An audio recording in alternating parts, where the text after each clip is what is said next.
Alrighty, nerds, we are going to actually start doing some trigonometry today. Reviewing a little bit of stuff that you learned in geometry, but expanding upon it. We're going to be focusing specifically on trig functions of acute angles. Who remembers what acute means from geometry?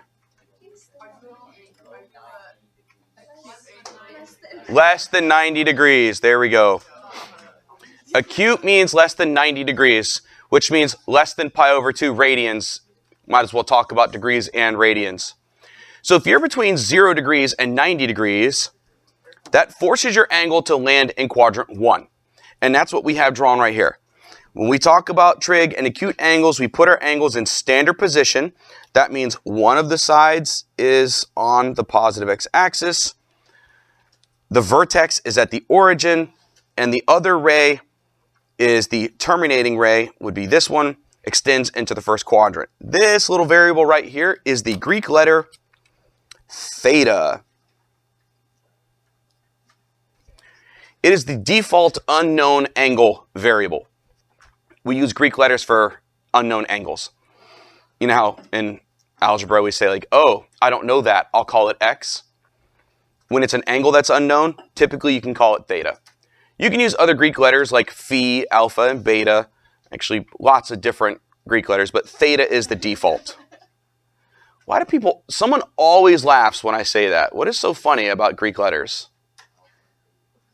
Because alpha and beta?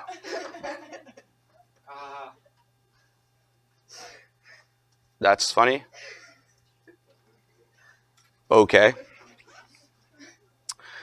Anyway.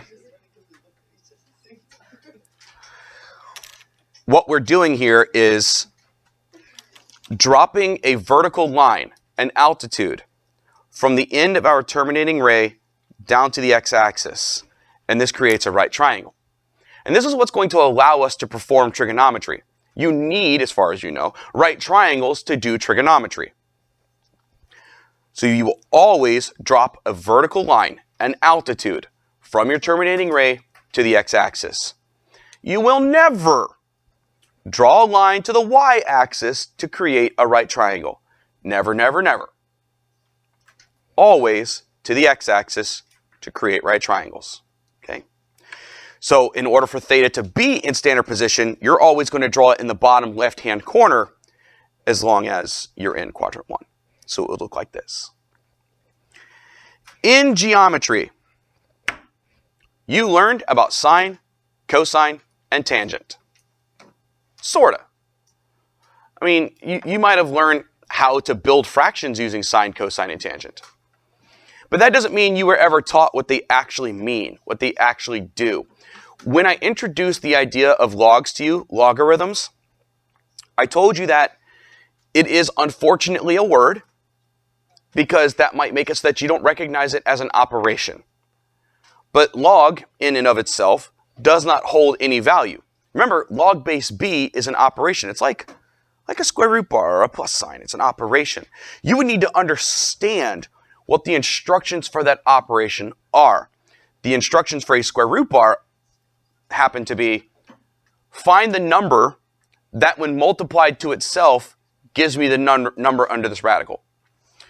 The instructions for log base b are, what power of my base gets me my argument?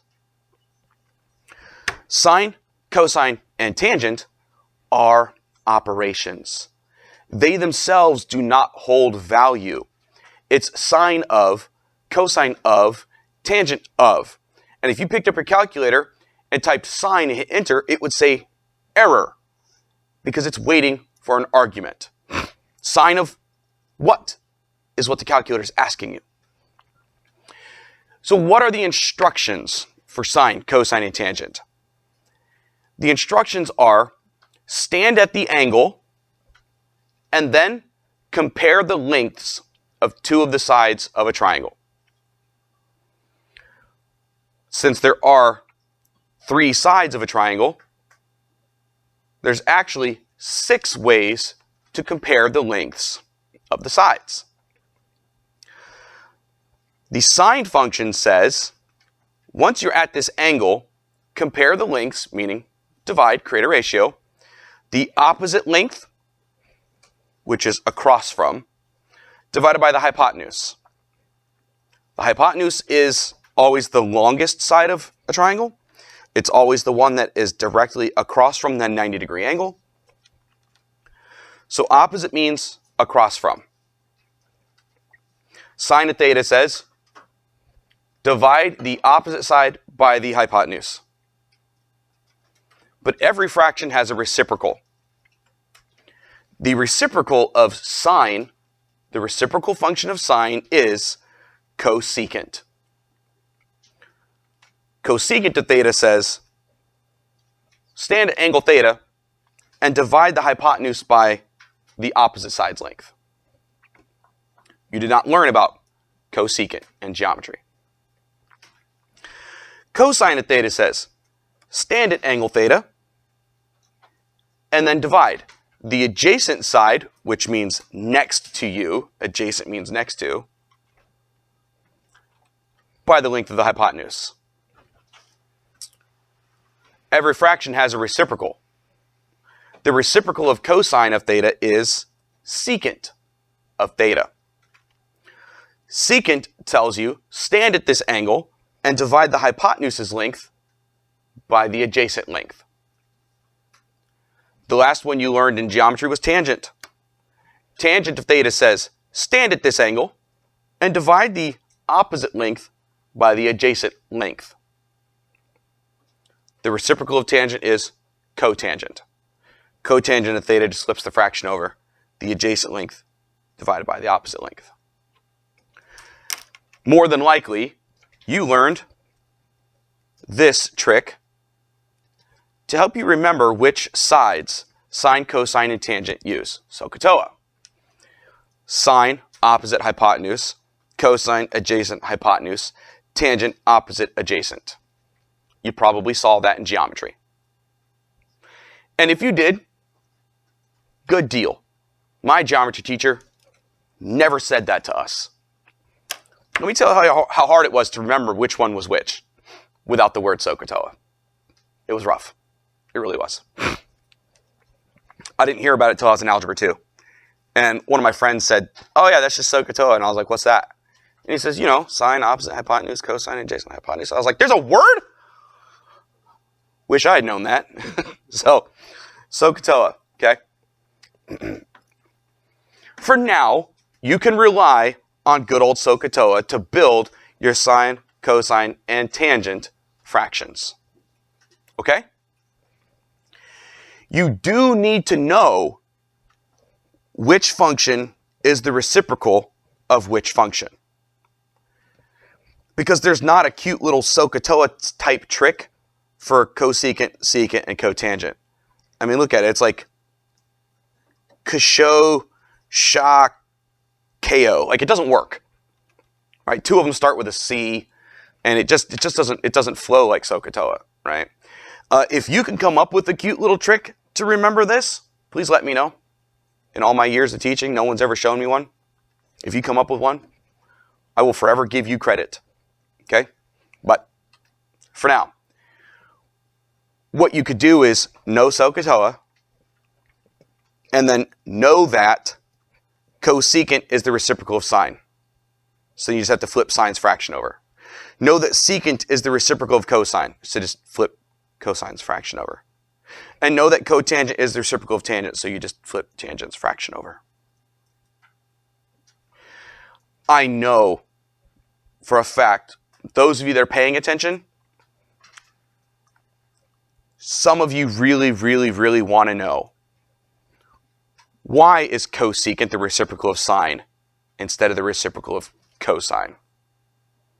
I know that. I know you want that. I know you want secant and sine to be reciprocals, cosecant and cosine to be reciprocals, because it sounds like it makes sense. I get it. And I wanted that too. There's a reason why secant is the reciprocal of cosine. It's because the study of geometry was around for a long, long time before trigonometry was discovered. You might remember from geometry what a tangent line is. A tangent line is a line that touches the edge of a circle without going through the circle. It touches the circle one time, right? A secant line is a line that goes through a circle, hits it exactly twice. And when they discovered trigonometry and they started drawing these triangles inside of the circles, they found out that the lengths of the secant line lined up perfectly with the reciprocal of cosine. And that's how it got named secant. It's because a secant line was already a thing. Okay? So unfortunately, secant goes with cosine, cosecant goes with sine. The best way that I could help you to remember that is, for these four, they come in SC pairs. One starts with a S, the other starts with a C. Sine, cosecant, cosine, secant. That's the best I could do for you. An SC pair. One starts with an S, the other starts with a C. Okay? It's as good as it gets. In all reality, the reason why cosine is even named cosine, you ever wonder why it has the word sine in it? Cosine? What does it mean to cooperate? To work together. In mathematics, we have a word, in geometry specifically, that also starts with CO. Anybody know the angle word that starts with CO? Congruent works for side lengths as well, but the one that I'm talking about is specific to angles.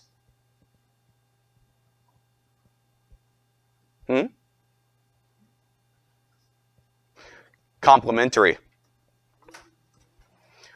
What do we know about complementary angles? They add up to 90. In every right triangle, the two remaining angles will always add up to 90 because every triangle's angles add up to 180. The two remaining angles will always be complementary. Sine of one will always be equal to cosine of the other. So it's called cosine because it is complementary to sine. What is sine of 20 degrees? I don't know. But I do know that it's equal to cosine of 70 degrees because those are complementary angles. So sine and cosine are always equal to each other at complementary angles. Secant and cosecant are always equal to each other at complementary angles. Tangent and cotangent are always equal to each other at complementary angles. They are the cofunctions because they're equal to each other at complementary angles. So that's a little bit of extra knowledge for you. Never know when something like that might come up on it as an extra credit question.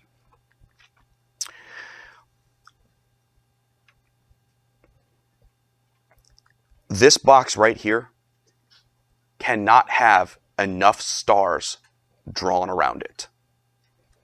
I'll break out the yellow pen. I don't use it very often.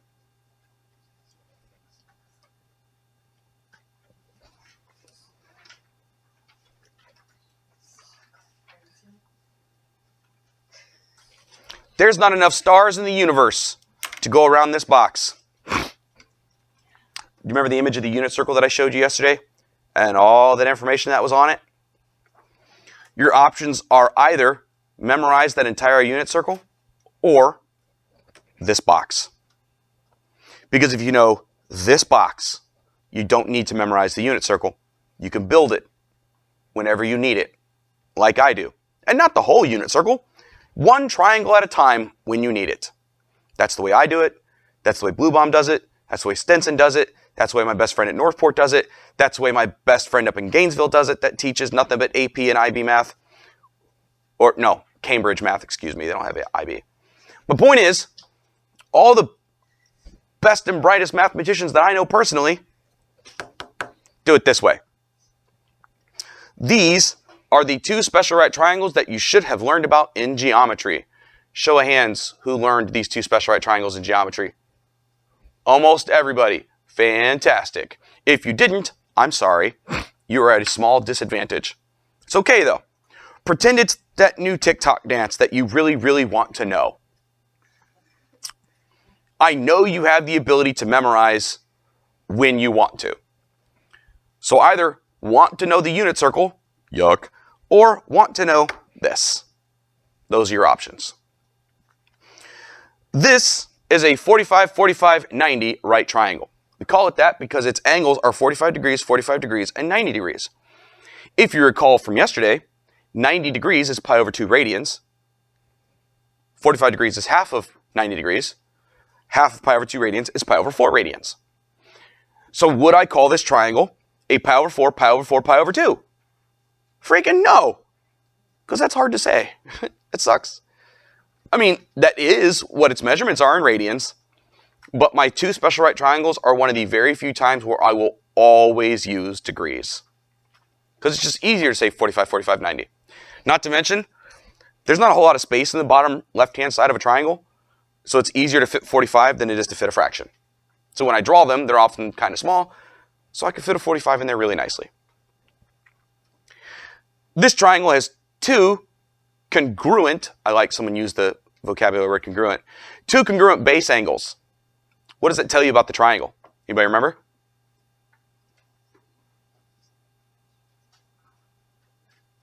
Jared? Well, these two angles themselves are similar to each other, yeah, but what you're thinking of when you compare two triangles, angle-angle similarity, which is going to be useful to me in a moment. So you hold on to that similar idea. You're jumping ahead of me.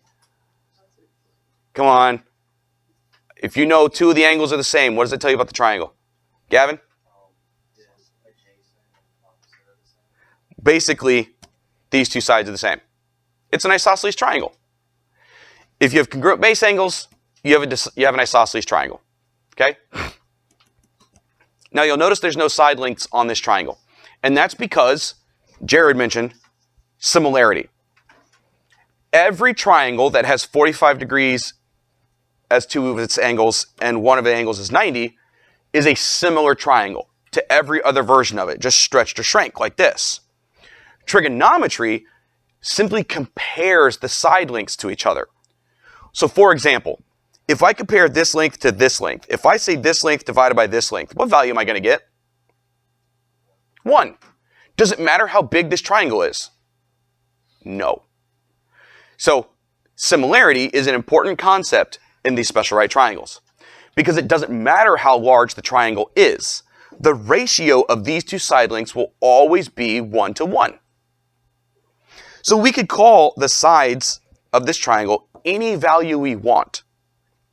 I mean, I could say it's a letter. I could say it has length A. I could give it length A. If I know two sides of a right triangle, sorry, I just grabbed a piece of random scrap paper that was on my desk.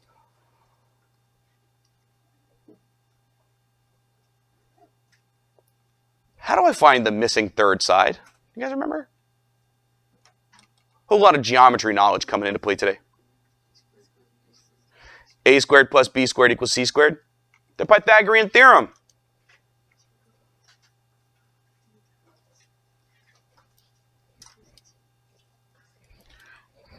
A squared plus B squared equals C squared. Of course, I've labeled both my sides as A because they're the same length. You guys remember the Pythagorean theorem? Let's solve for the hypotenuse. Well, what is A squared plus A squared? That's A squared times A squared. 2A squared.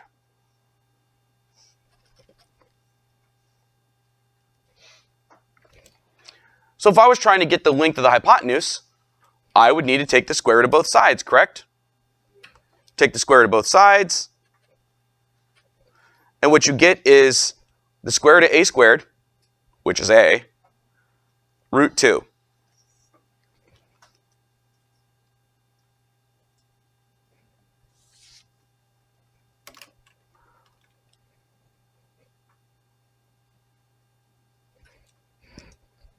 So it doesn't matter how long the legs of that isosceles triangle are. By the way, that's what they're called. These are the legs. This is the hypotenuse. It doesn't matter the length of the legs. If they're equal to each other, the hypotenuse will be leg times root 2. For example, if this is a 5, this is a 5, this is 5 root 2. If this is an 8, this is an 8, this is 8 root 2. If this is a root 3, this is a root 3, this is a root 6. And the ratios of these sides always remains the same because of similarity. So since the ratios is all I really care about with trigonometry, I can choose a value for A. One that is really easy to work with. What's a really easy value for A that I could put here? 1. I could say this side is 1, so this side is 1, so this side is 1 times root 2. I will never write A root 2. I will always write 1, 1 root 2. A 45, 45, 90 triangle has side lengths of 1, 1 root 2. Does that mean they all? No. It just means that whatever this side is, you'd multiply by root 2 to get this side. That's all that means. But they would all have this kind of similarity to them, 1, 1 root 2. So no, your 45, 45, 90 is 1, 1 root 2, and know that 45 degrees is pi over 4. That is a must know. Next, we move on to our 30, 60, 90. 30 degrees is 1/6 of 180 degrees. That's why this is pi over 6 radians. 60 degrees is 1/3 of 180 degrees. That's why it's pi over 3 radians, and we already know that's pi over 2. So would I ever call this a pi over 6, pi over 3, pi over 2 triangle? No, because it's difficult to say. I'll call it a 30, 60, 90 every single time, because it's easy to say. Also, the number 30 is easier to squeeze in the bottom of a triangle than pi over 6. Just like this last one, we're going to be dealing with similar triangles. Trigonometry compares the lengths. It creates ratios, which is like by definition what similar triangles do. So again, I can choose an arbitrary length. I'll choose A again for a moment. In the 30, 60, 90 triangle, all of the lengths come from the length of the short leg. The short leg will always be across from the smallest angle. That's true for all triangles, not just right triangles. You'll always find the smallest side across from the smallest angle. I believe it's called the triangle inequality theorem from geometry. I used to be a geometry teacher. So that means for us in a 30, 60, 90, the short leg is always the one across from the 30. So let's call that A. Why not? As it turns out, the leg across from the 60-degree angle will always be this length times root 3.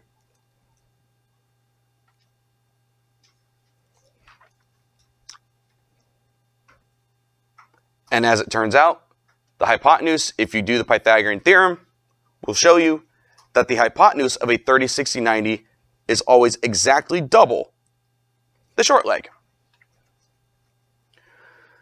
So if the short leg is, I don't know, 6, if this is 6 root 3, that's 12. If this is 10 root 3, that's 20 every single time. Okay? And a note about this 30, 60, 90 triangle. The way I've got it drawn, the 30 is in standard position, but the 60 could also be in standard position. And that would just change the orientation of the triangle. But you'll notice the 1 is still always across from the 30. Oops, I let the cat out of the bag. Look what I did. I let A be equal to 1 again, because that makes life easy.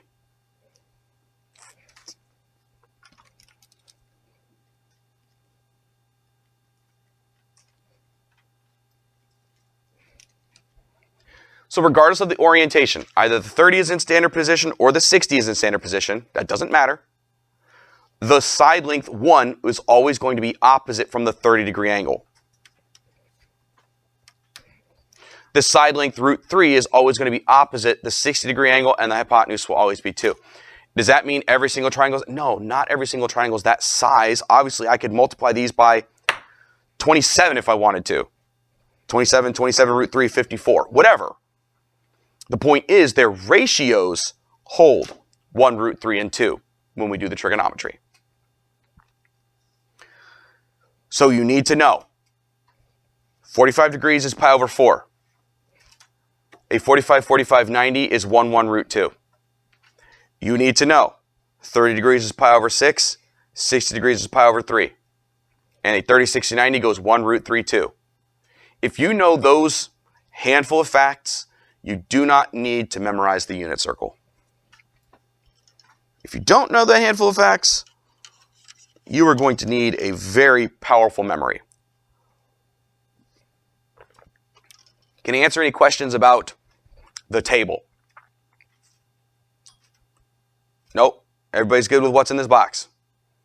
You're going to do your best to commit this box to memory. Correct? Okay. Scoop! Time for examples. Find the values of all 6 trig functions for an angle of 45 degrees. So I'm going to draw a 45, 45, 90 with my 45 degree angle in standard position, which means bottom left-hand side of the triangle with the initial side of the triangle, initial side of the angle being the positive x-axis. In fact, how about I draw the xy axis and I do this? Like that. We're going to put a 45 degree angle in standard position, and we are now going to fill this thing out with its classic side lengths. 1, 1 root 2.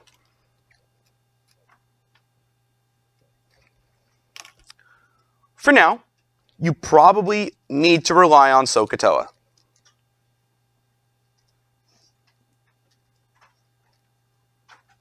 You won't be able to use it forever. Very soon you're going to learn times when it just simply doesn't work. But for now, when everything is acute, you can use it.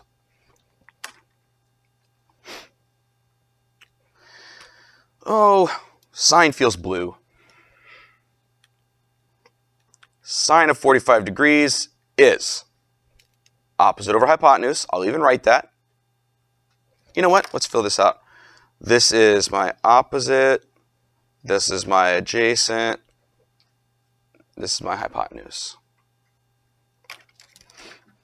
Sine of 45 degrees is opposite over hypotenuse, which is going to give us 1 over root 2.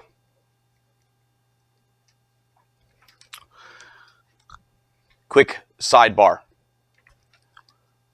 Technically, you're not supposed to leave radicals in the bottom of fractions. You are supposed to rationalize this denominator. We've done that this year. You also should have learned how to do that in maybe geometry when you were doing this trig.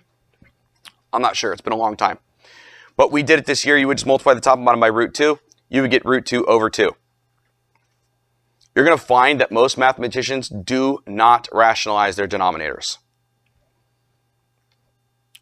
Sometimes we do, sometimes we don't. I'm going to be real with you. I don't unless I have to. So I like 1 over root 2. I'll let you know when you must rationalize the denominator just to get answers correct on a test.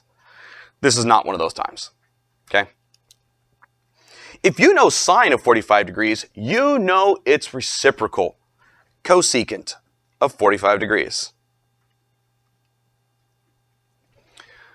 That would be the hypotenuse over the opposite, which is root 2 over 1. Also, some of you may be tempted to be lazy and say sin, cos, and tan. I will correct you every time. Sine, cosine, tangent. You know why? Because you wouldn't say ksk of 45 degrees, would you? So if you won't do it there, don't do it there. Okay? And this one, we can say sec, seek, cot, coat. Like, what are you going to say? Don't do it. Sine, cosine, tangent, cosecant, secant, cotangent. Don't be lazy. Okay? Alrighty. Purple feels good. Purple feels good for cosine. According to SOHCAHTOA, in case you didn't know, cosine uses the opposite length, the adjacent length over the hypotenuse. My opposite and my adjacent happen to have the same length. So cosine here is equal to sine, 1 over root 2. If you know cosine, you know secant. It's reciprocal. You just flip the fraction over.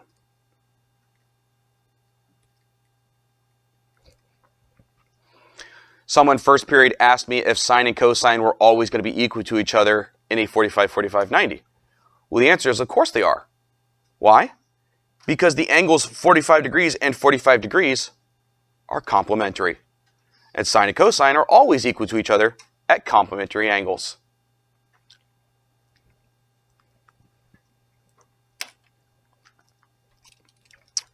Lastly, tangent and its reciprocal. Tangent to 45 degrees. Tangent is opposite over adjacent, or 1 over 1.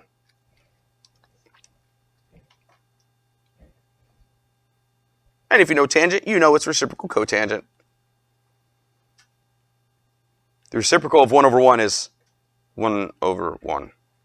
1. Ta-da!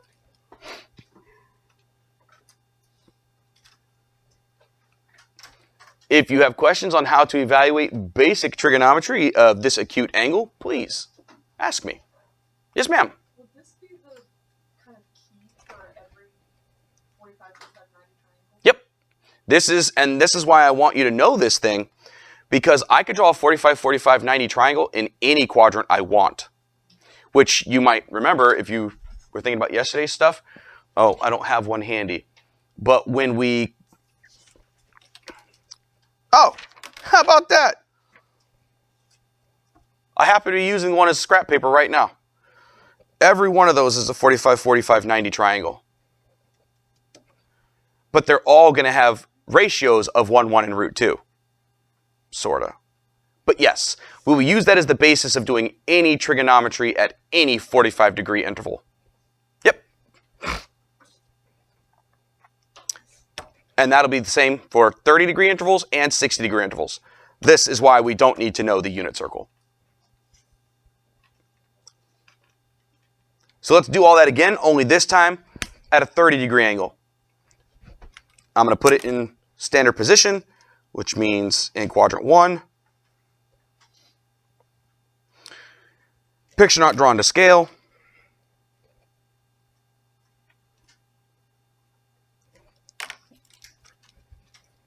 You will always find the side that we associate as a 1 across from the 30-degree angle. So that makes this the 1. The root 3 must then be next to it, because that'll be across from the 60 that I didn't write, but we all know it's 60. And then this would be 2.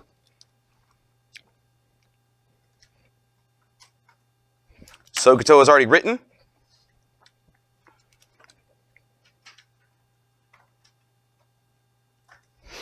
Sine of 30 degrees is opposite over hypotenuse.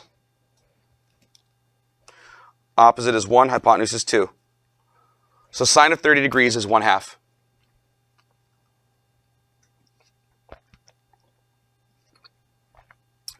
That means regardless of the size of the triangle we're working with, if you're at a 30-degree angle in a right triangle, the opposite side will always be exactly half the length of the hypotenuse, regardless of how big that triangle is.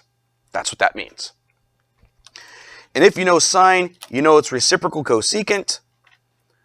You flip that fraction over, you get 2 over 1.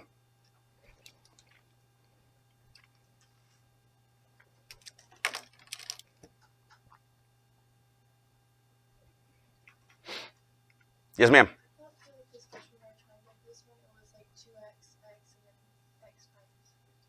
So the special right triangle is essentially x or a, and then times root 3, and then times 2, right?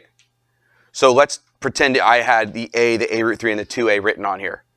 Opposite over hypotenuse would have given me a over 2a.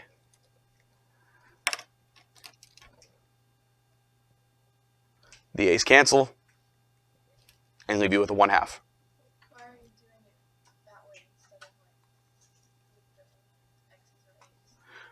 Why am I using the numbers? Because it's easier. That's the only reason why. Also, you want to be careful using x's because soon we're not going to use SOHCAHTOA. Instead, we're going to use different letters, and one of those letters is x. So I don't want to, that's why I specifically used a instead of x. Because I have future knowledge where we're going to use x for other things. If you want to say x root 3, and 2x, you're welcome to. It's not wrong. Because whenever you reduce your fractions, you're still going to end up with the same values that I have here. I just know the numbers rather than the letters because it makes life easier for me. And I feel like a lot of students, a lot of times I've also seen a lot of bad algebra where people go, they'll cross out the a's and they go, oh, the answer's 2. Because they forget that there's still a number on top of the fraction. But if you tell them it's 1 over 2, they don't, just prevents mistakes. But it's 100% accurate to use the ratios with letters in them. No issues there. Cosine of 30 degrees, adjacent over hypotenuse, root 3 over 2.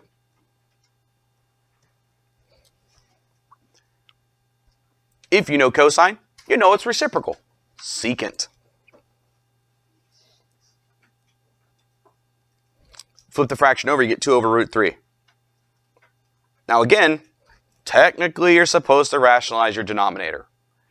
That means you'd have to multiply the top and bottom by root 3. If you do that, you'll get 2 root 3 over 3. And in my opinion, this is easier to look at than 2 root 3 over 3. And most mathematicians agree with me. So unless you must rationalize the denominator, I wouldn't bother. I would just leave it like that. Yeah, Daniel, what's up?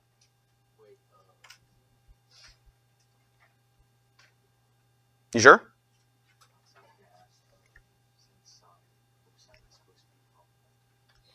Well, the angles are complementary. And what you're thinking is when if you have sine of 30, it will be equal to cosine of 60 because the angles are complementary. Here, look here. If I said what's cosine of 60, you would do adjacent over hypotenuse. 1/2. So when the angles are complementary, sine and cosine are equal to each other. Okay? What is the opposite? Like the side that's opposite. What is the opposite to? Is it like Opposite means across from. so across Across from the 30-degree angle. Look. Opposite is across to. Adjacent means I'm touching that. And I'm aware that you're touching the hypotenuse. But the hypotenuse, by definition, is the hypotenuse. It's not one of the two legs. Okay? So technically, we're being lazy here. It's supposed to say adjacent leg and opposite leg. But we get lazy over time and just call it opposite and adjacent. And then tangent, cotangent. Tangent of 30 degrees is the opposite length over the adjacent length, 1 over root 3. Again, you should rationalize denominators all the time. So that would give you root 3 over 3, but really, who cares? Unless you're being forced, don't bother. And cotangent, flip the fraction over, you get root 3 over 1.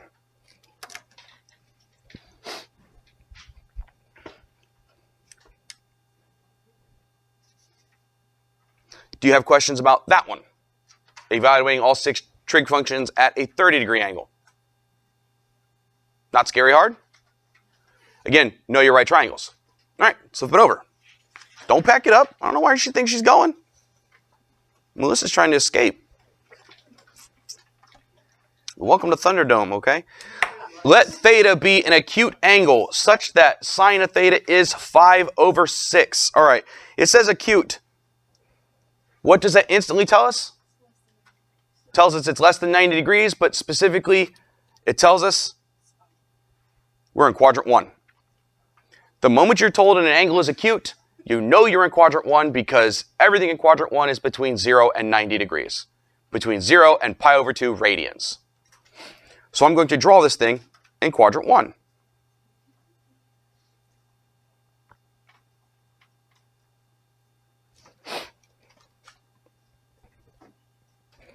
It is on the xy axis, of course.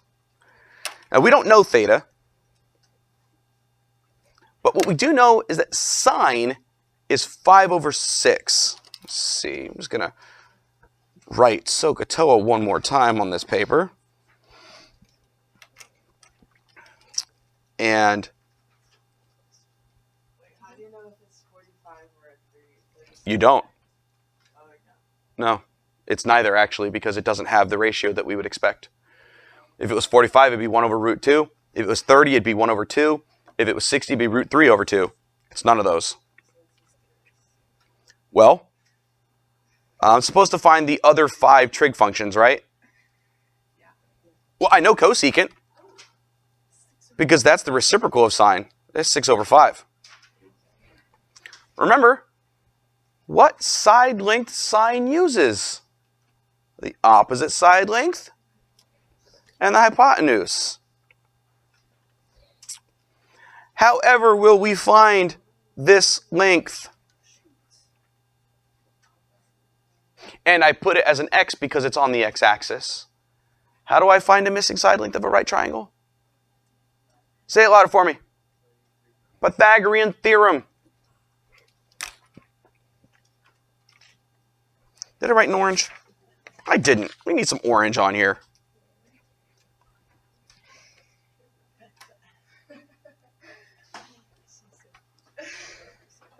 Pythagorean theorem.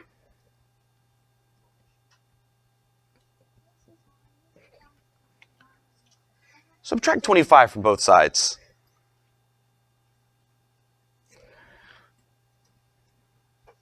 And now I'm going to take the square root of both sides. When you cancel a square with a square root, what does that normally create? Normally creates a plus or minus, right? Do I need to worry about plus or minus here? Now hold on, before I even look up. I'm going to be looking for 2 volunteers because more than likely the first one is wrong. So don't be afraid to be wrong if you're volunteering. Do I need to worry about the plus or minus? Daniel, you say no or yes? You say no. Why don't you think I need to worry about the plus or minus? Because the angle is not in the opposite quadrant. I think you're talking about positive and negative angles. No, we know our angle is positive. So that's a good try, but that's not why. What's that? Do I need to worry about plus or minus? That has nothing to do with it.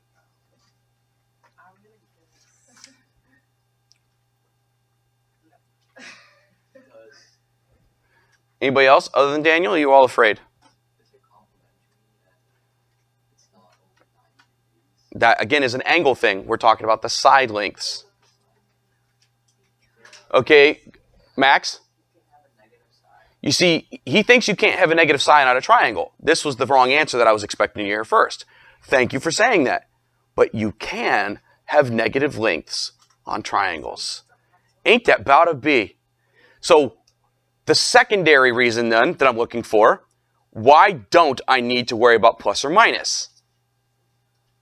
Come on. Somebody sees it.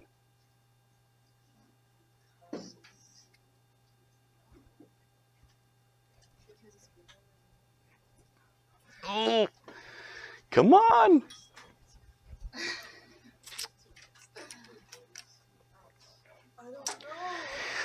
Where is this triangle? Oh, in the first quadrant, where x's and y's are both positive. Well, you should have said it then. So I'm going to go ahead and finish this question now. Yes. No. He was talking about negative angles.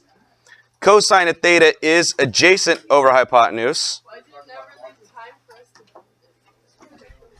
If you know cosine, you know secant.